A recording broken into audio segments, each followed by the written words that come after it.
Yo, what's shaking AC? Not much. I'm curious where you are. I That is am, not your usual background. yeah, for all intents and purposes right now, I'm basically in a storage closet.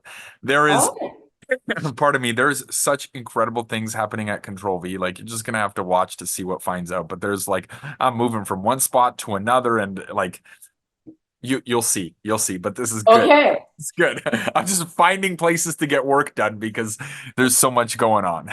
Yeah. And I find sometimes you have to like get away from people because they just like they want to come to you when you're there, right? And they're like, Oh yeah. and that's great. Like especially like if you're at the flagship location, then even customers come in and they're like, "Oh, Robert's here. Yes, that Bruski's does here." happen. Yeah.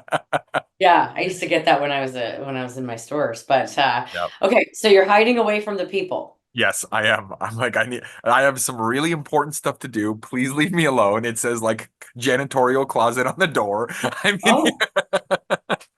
But you're hiding so that you can record a rant. yes, I can. Yeah. And Very important I would things. love to rant about one of your most recent roundtables because I heard a lot of buzz about it. So t tell me what was going on. And that's what we should Okay. talk. Are you which roundtable are we talking about? The one with the field coaches? Yes. Okay, because yeah, that's the one that I think has been creating the buzz. So yeah, so yesterday we had a roundtable about the coaching approach, is the words I used in the topic email. Again, this for field coaches, which is anybody like FBCs, anybody that supports franchisees, right? And so people are always trying to figure out what is, like what is the cadence? How often should I meet with franchisees? What should I do in those calls? Like, what does a coaching session actually look like? So we asked those questions. So we started with what is the very first thing you want to do with franchisees? Do you want to guess? I mean, you hopefully you know. What I First, should first imagine you call? were, yeah, you're not you, the CEO, but like say you're the field coach, the FBC Yeah. or field support person, and it's like, okay, Robert, meet this new franchisee, Max, and Max is going to be your franchisee. You're going to be taking care of him. What do you think is the first thing you want to do in that first call? Like, what's some things that would be on the agenda? Yeah, I mean, probably share a drink together, crack open a beer, a Control V brew. Yeah, there you go. You got your own brew, Uh, control the no, but brew. I think like in your initial calls, like it's important to get to know each other. But part of that process of getting to know each other is understanding that person's why they're doing what they're doing, but Yeah, also yeah, understanding what they're expecting to get out of this. Because yeah. they're expecting to get a considerable amount of like roll your sleeves up help, then your cadence is going to be different than if they just need somebody to chat with and bounce some ideas off. So like it's kind of figuring out what's going to happen next.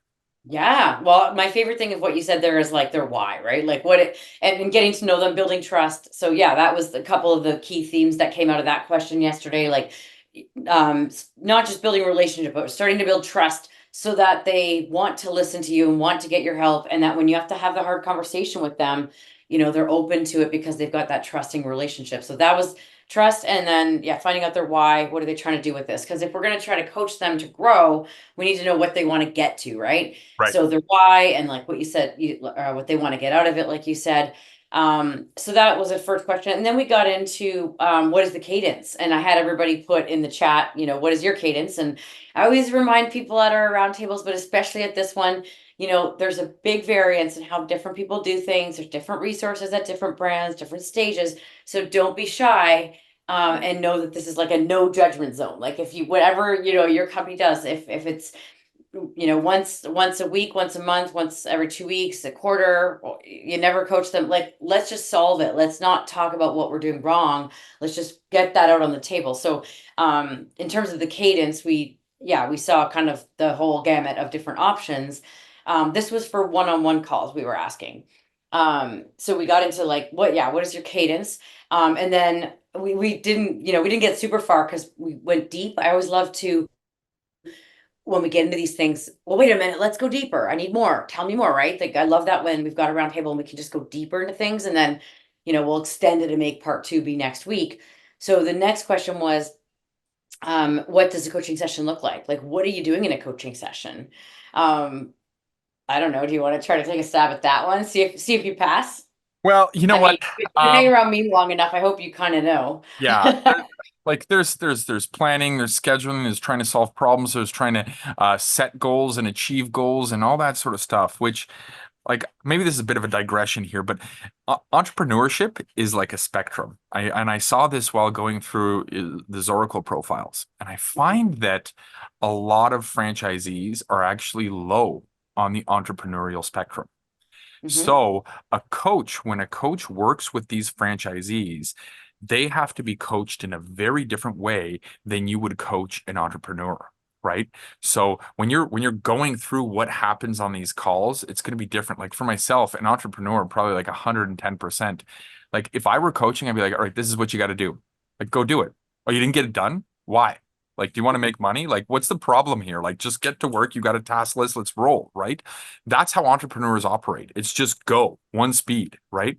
Whereas when you're lower on this entrepreneurial spectrum, there's so many other things that have to happen. You know, you got to share your emotions, your frustrations. You got to create a plan and structure your plan and figure out your goals. That's why this coaching is so important. But it's also critical to know that this coaching has to happen by somebody who knows how to do that. You can't just say, "Oh, I'm a coach." You know, like, "Hey, I'm an elementary school teacher. I can coach entrepreneurs." No way. You cannot.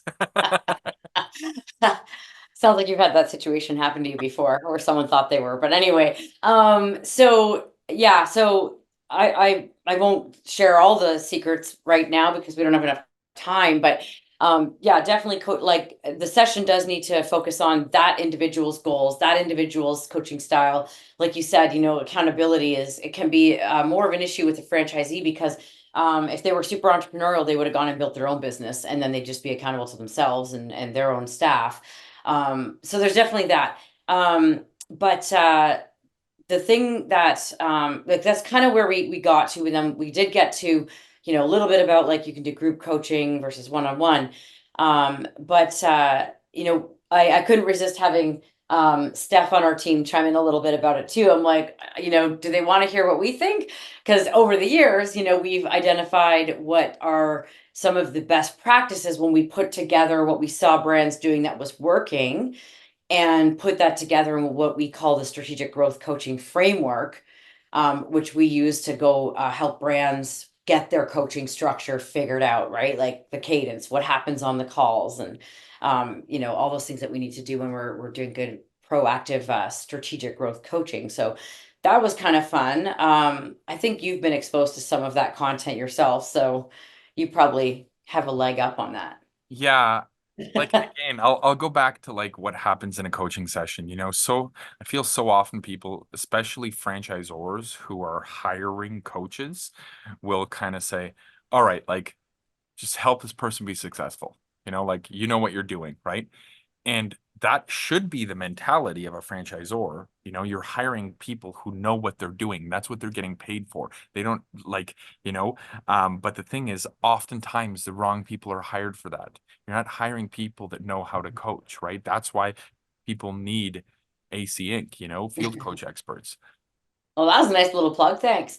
Well, But hold on. actually, all That kidding, that plug's coming from like a general place of frustration. When I see some coaches out there and what people are trying to do to coach and how they're hiring them, I'm like, oh my God, you're doing this all wrong. It seems so easy. Like must be easy to coach somebody. Yeah, that's because you're coming from an entrepreneur standpoint, you know? right, right, and so actually, on that note, we have upcoming course, the strategic growth coaching, intro to strategic growth coaching, in which people can it's 6 sessions, and they get access to a ton of awesome tools and resources. I think there's like 25 different tools and resources they get, including the instruction on how to coach, how to help franchisees, how to figure out what is their why, and how to help them analyze their business and decide on goals and things. So yeah, that's coming up with in the academy, 6 sessions. It's a one-off people can go take if they want to level up their coaching. So that was good that you brought that up.